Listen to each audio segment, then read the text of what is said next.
Well, as the Biden administration continues its push for their $3.5 trillion spending bill, we are seeing the sausage get made on the tax side. The biggest set of U.S. tax increases in what is a generation, people are calling it, as the House Ways and Means Committee pushed forward with $2.1 trillion in new taxes focused on not just corporations, but also America's wealthiest.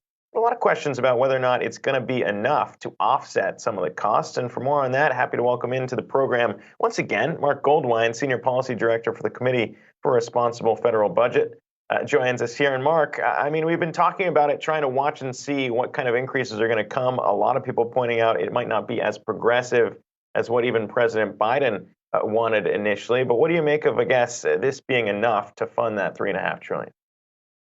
Well, they're not quite there. Look, the Ways and Means Committee has put forward about $2.3 trillion of tax increases.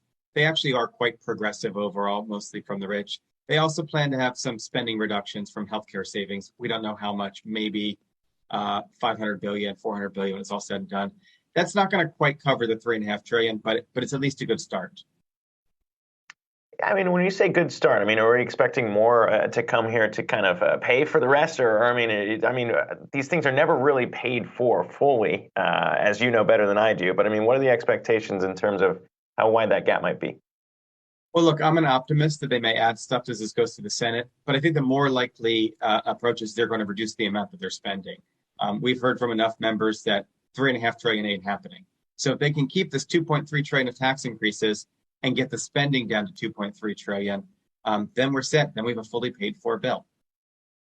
And how does that kind of match up with expectations when all these conversations were beginning, right? We've seen moderates in the Senate side, Joe Manchin being one, really talk about not wanting to increase spending that much. But I mean, the gap seemed wide when these discussions began. So to get here now in the timeline that we've seen, what do you make of that?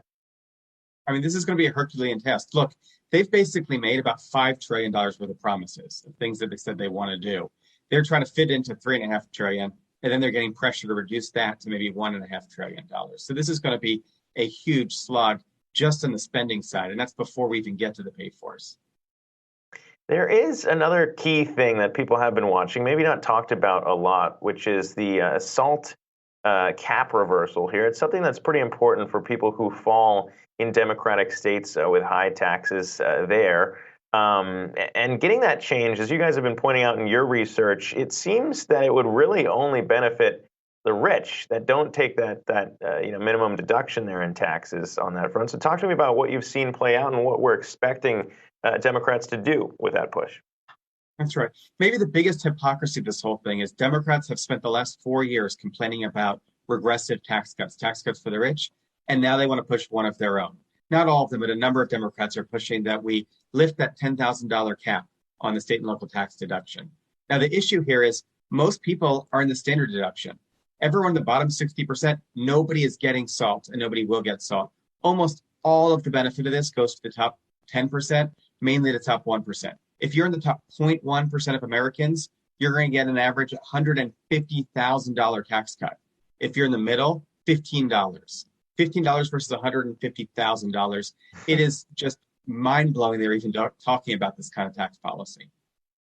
Yeah, and it's maybe mind-blowing that we haven't seen pushback on the Republican side yet. As we were kind of discussing, of course, maybe that's because they want to wait until it gets through to have something to attack. I don't know, but just your guys' research lays out exactly how much some of that revenue would be able to pay for rather than going to those families getting the tax breaks. They kept them in place. You'd be able to pay for quite a bit of what the progressive Democrats are pushing for, including free community college, universal pre-K, affordable child care. I mean, it sounds like a lot of money that would be leaving. That's right. It's not one of those things, by the way. It's all of those things. You can pay for all of those things and EITC with the money for repealing SALT.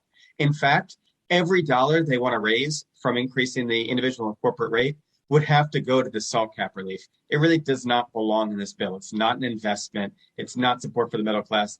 It's a handout for the rich. A lot of them in blue states, but it's actually the handout for the rich around the country. And in that push, I suppose, I mean, the expectation there, from what we're hearing, sounds like it's going to make its way in regardless. I'm not sure, what the final bill is going to look like or how it's going to shake out here. Obviously, as we said, a lot of back and forth still to come. But I mean, it has been one that has been top of mind, I suppose, for key Democrats here. So the expectations there, in your mind, you see it getting included. There are a few members, some very progressive, some very moderate, that have basically conditioned their vote on something on SALT.